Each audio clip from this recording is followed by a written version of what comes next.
पूर्व भाजपा जिला मोर्चा उपाध्यक्ष नरेश गुलेरिया ने शनिवार को एक प्रेस वार्ता के दौरान संगठन पर सवालिया निशान लगाते हुए कहा कि फतेहपुर विधानसभा क्षेत्र में भाजपा से प्रत्याशी के रूप में धरती पुत्रों की कमी नहीं है।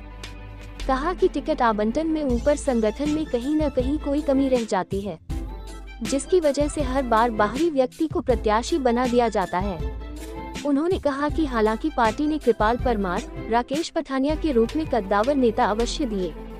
उन्होंने कहा कि ऑपरेशन सिंदूर भारत सरकार की पाकिस्तान पर बेहतरीन स्ट्राइक थी, परंतु अभी भी काफी कमी नजर आती है, जिसमें भारत सरकार को कुछ और कड़े पग उठाने की जरूरत थी। उन्होंने कहा कि प्रधानमंत्री नरेंद्र मोदी एक बेहतरीन नेता हैं, परंतु चुनाव प्रक्रिया को देखने से पहले उन्हें पहलगाम हमले में जान से हाथ धोने वाले पर्यटकों के घरों में जाकर परिवारजनों के पास जाकर सहानुभूति जतानी चाहिए थी। जवाली से राजेश कतनौरिया की रिपोर्ट।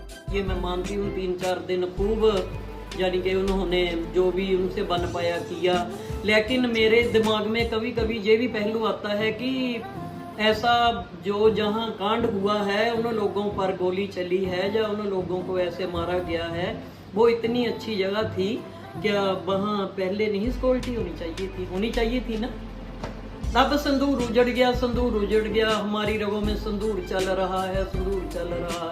संदूर तो खैर किसी के रगों में चलता नहीं, खून ही चलता है। संदूर तो मेरे को नहीं पता कैसे चल सकता है। खैर मैं इस बात पर जरूर दुखी हूँ कि चुनाव बाद में थे, जो वो लोग दुखी थे, पहले उनको उनके साथ खड़े रहना चाहिए था।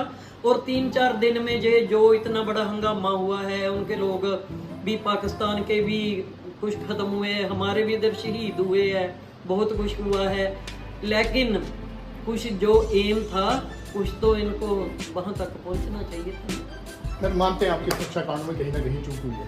ये तो हमारे कहना चाहती हूँ, ये तो जो ऊपर संगठन है, हमारे ऊपर नेता है, उनको इस बारे मंथन करना चाहिए।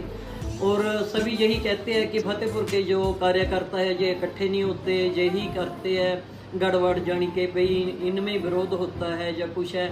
फिर मैं ये जानना चाहती हूँ, अभी श्री राजीव भारद्वाज जी MP जहाँ से जीते, और उनको जहाँ फतेहपुर से लीड कैसे मिली? यदि जहाँ बीजेपी द्रोह करे या विरोध करे तो फिर उनको भी तो लीड नहीं मिलनी थी ना, लीड मिली है ना।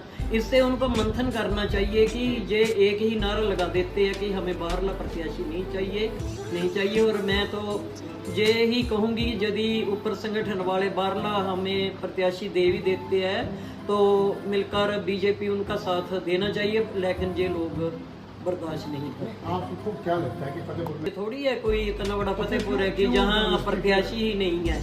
ऐसा तो है ही नहीं, ऐसा है ही नहीं हो सकता कि हमारे जहाँ प्रत्याशी ना हो। ये ऊपर हमारा जो संगठन है ना, यही हम पर गलत जो भी है थोप दे। तो अभी फिर से राकेश पठानिया यहाँ तो सक्रिय भूमिका फतेहपुर विधानसभा में निभाते आ रही है, तो क्या लगता है आपको? और पीछे उनका सोशल मीडिया पर भी काफ़ी विरोध भी चल रहा है, तो क्या लगता है, क्या संदेश देना चाहेंगे? मैं यही संदेश देना चाहती हूँ, यदि ऊपर संगठन ने वो भेजे थे तो उनका साथ देना चाहिए था। थोड़े समय में उन्होंने ठीक ठाक वोट भी लिए है, अच्छा काम भी किया। फिर यदि जहाँ के लोग विरोध कर भी रहे हैं, वो क्यों कर रहे हैं? वो यही सोच कर के हमारे जो धरती पुत्र है यही आना चाहिए।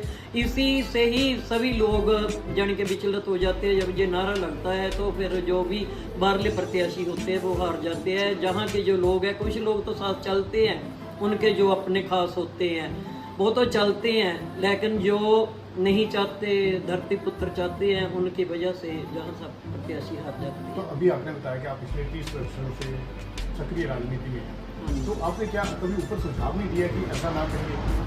सुझाव तो मैं हमेशा मीडिया के थ्रू ही दे सकती हूँ, पर मैं कहाँ जाऊँगी? यदि आपकी कई मीटिंग होती है, पार्टी कार्यालय में भी आपकी बैठकें हुई हैं, आपका जब टिकट आवंटन होता है तब भी आप उनसे मिलते हैं?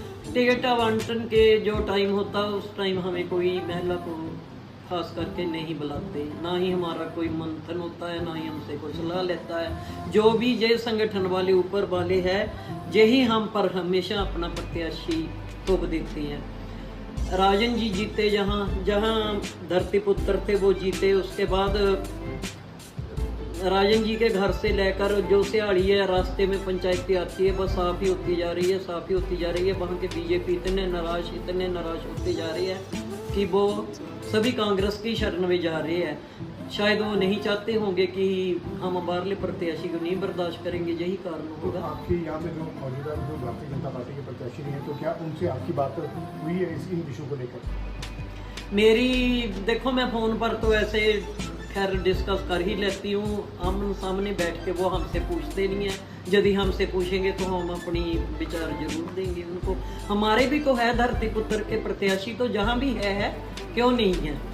आप लोग भी जानते हैं, जहाँ लाइक से लाइक लोग हैं सभी कर सकते हैं जिनके फतेहपुर को फतेह, लेकिन ये ऊपर वाले जो संगठन वाले हैं मेरे को नहीं पता जी क्या चाहते हैं, ऐसे क्यों बाहर के प्रत्याशी को भेज कर उनका जैसे बलि का बकरा देते जाते हैं, वही हिसाब कर रहे हैं। परमार जी भी इतने अच्छे नेता थे, उनको भेजा, उनका भी क्या हाल किया इन लोगों ने।